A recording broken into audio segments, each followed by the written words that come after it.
Sesaat lagi Anda akan mendengarkan program Renungan Sahabat Seperjalanan bersama Pendeta Wendy Pratama. Selamat mendengarkan.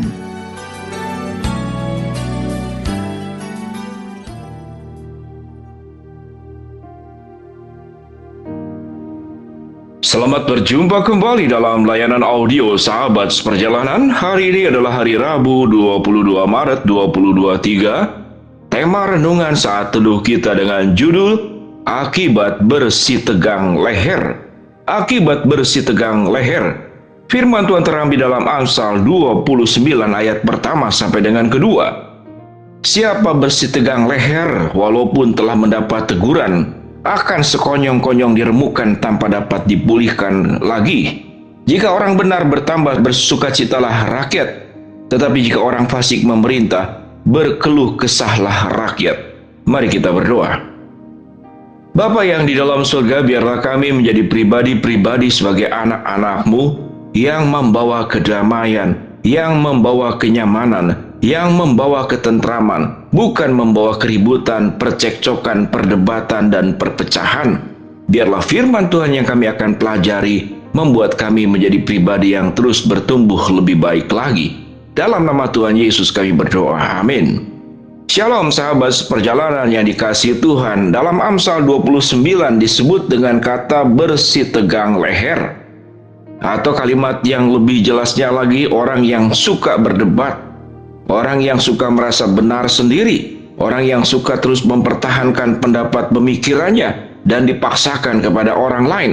Itulah bersih tegang leher. Akibatnya apa yang terjadi? Akibatnya dikatakan akan mengalami percekcokan, perdebatan, perpisahan, perceraian, bahkan lebih buruk kemudian peperangan. Dan itu yang terjadi dalam kondisi dunia saat sekarang, yang kita tahu bagaimana dua negara bersih tegang leher, sementara pada prinsipnya sudah banyak teguran. Hanya yang menegurnya mungkin bukanlah yang kuat, karena yang bersih tegang leher dua pihak yang sama-sama mendapatkan backing dan dukungan yang kuat dan tidak peduli kepada teguran. Itu yang firman Tuhan katakan. Siapa bersih tegang leher walaupun telah mendapat teguran, akan sekonyong-konyong diremukkan tanpa dapat dipulihkan lagi. Mengacu kepada peperangan yang terjadi yang saat ini, ayat kedua dikatakan, jika orang benar bertambah bersukacitalah rakyat, tapi jika orang fasik memerintah, berkeluh kesahlah rakyat. Apakah kita boleh menyebutkan negara-negara yang sedang bersih tegang untuk saling berperang itu sebagai orang-orang fasik? Mungkin masuk dalam kriteria tersebut. Karena firman Tuhan berkata, tetapi orang fasik memerintah, berkeluh kesahlah rakyat. Kita tidak membenarkan dan atau membela salah satu pihak. Namun peperangan tentu dimulai karena bersih tegang leher. Ada ketidakpuasan, ada merasa yang satu pihak merasa lebih benar, lebih baik, kemudian pihak lain merasa juga lebih benar dan lebih baik. Itu tidak hanya terjadi dalam lingkup dunia, tapi terjadi di dalam lingkup keseharian kehidupan sahabat seperjalanan. Apa yang terjadi kalau rumah tangga setiap anggota keluarga bersih tegang leher?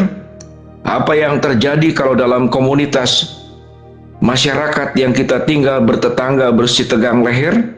Apa yang terjadi bagi mereka yang sedang lalu masuk dunia kerja, dunia bisnis, dunia usaha, bersih tegang leher? Apa yang terjadi kalau misalkan di dalam aspek-aspek lain, dalam dunia politik, dalam dunia sosial, kemudian bersih tegang leher? Apa yang terjadi?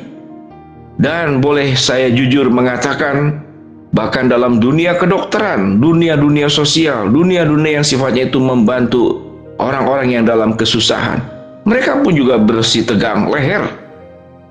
Sungguh menakutkan tatkala di dunia ini dipenuhi oleh orang-orang yang punya kebiasaan bersih tegang leher, yang punya kebiasaan memaksakan kehendak, yang punya kebiasaan merasa benar sendiri, yang punya kebiasaan sulit untuk bisa dievaluasi, dikoreksi apa kekurangannya. Karena yang terlihat di dalam dirinya adalah kekurangan orang lain, kelemahan orang lain, dan tidak pernah mau bercermin. Kalau kita membeli cermin, bukankah cermin itu kita pakai sendiri? Sahabat seperjalanan, mengapa kita tidak belajar dalam keseharian kita? Coba kita lihat berapa kali sehari kita bercermin. Waktu kita gosok gigi kita bercermin. Waktu kita setelah mandi kita bercermin. Waktu kita menyisir kita bercermin. Tidak pernah kita menyisir atau berpakaian lalu cerminnya dihadapkan kepada orang lain. Cermin itu memang dipakai untuk diri sendiri dalam kehidupan keseharian kita. Dan kita sangat sering sekali, kalaupun kita tidak ada niat bercermin, kita jalan-jalan ke mall, lalu ada cermin, secara tidak sadar kita akan lihat ke cermin. Lihat siapa kita, apakah sudah berpakaian dengan baik, apakah rambut kita sudah tertata dengan baik.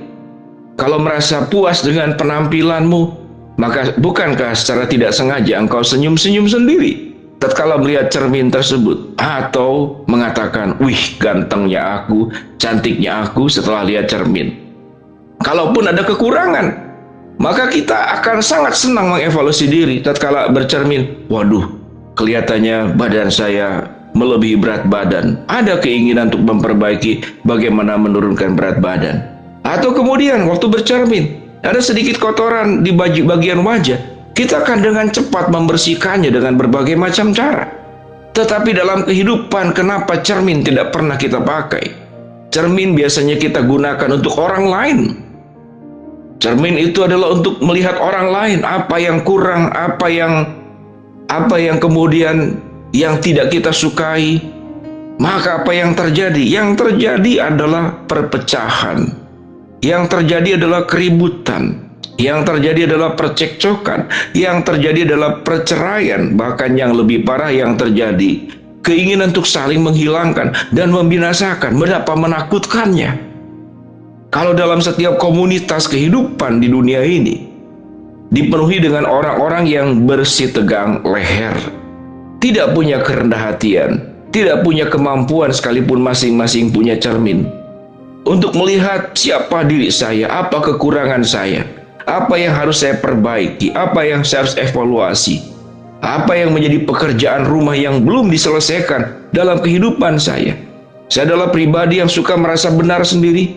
Saya menjadi pribadi yang baperan, mudah tersinggung, padahal orang bukan menyinggung, hanya memberikan masukan.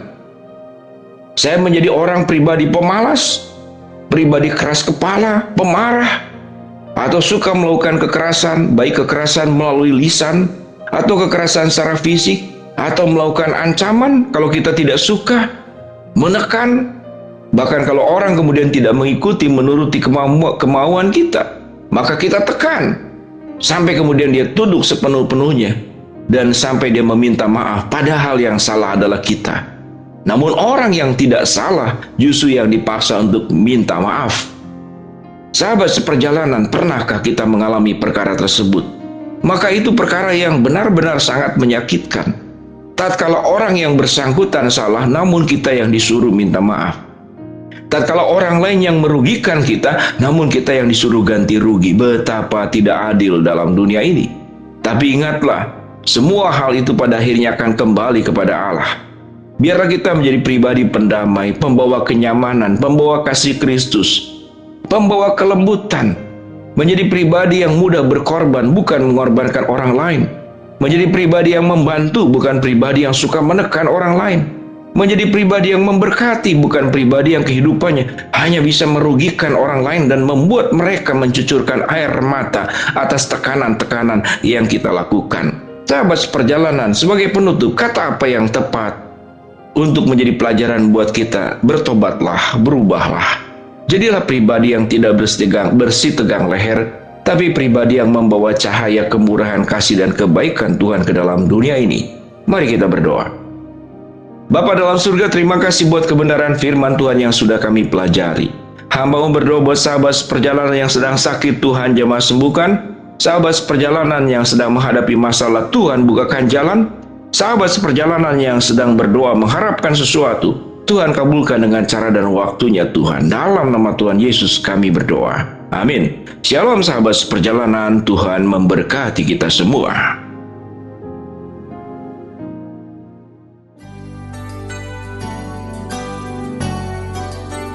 Anda baru saja mendengarkan program Renungan Sahabat Seperjalanan bersama Pendeta Wendy Pratama. Terima kasih atas perhatian Anda. Tuhan Yesus memberkati.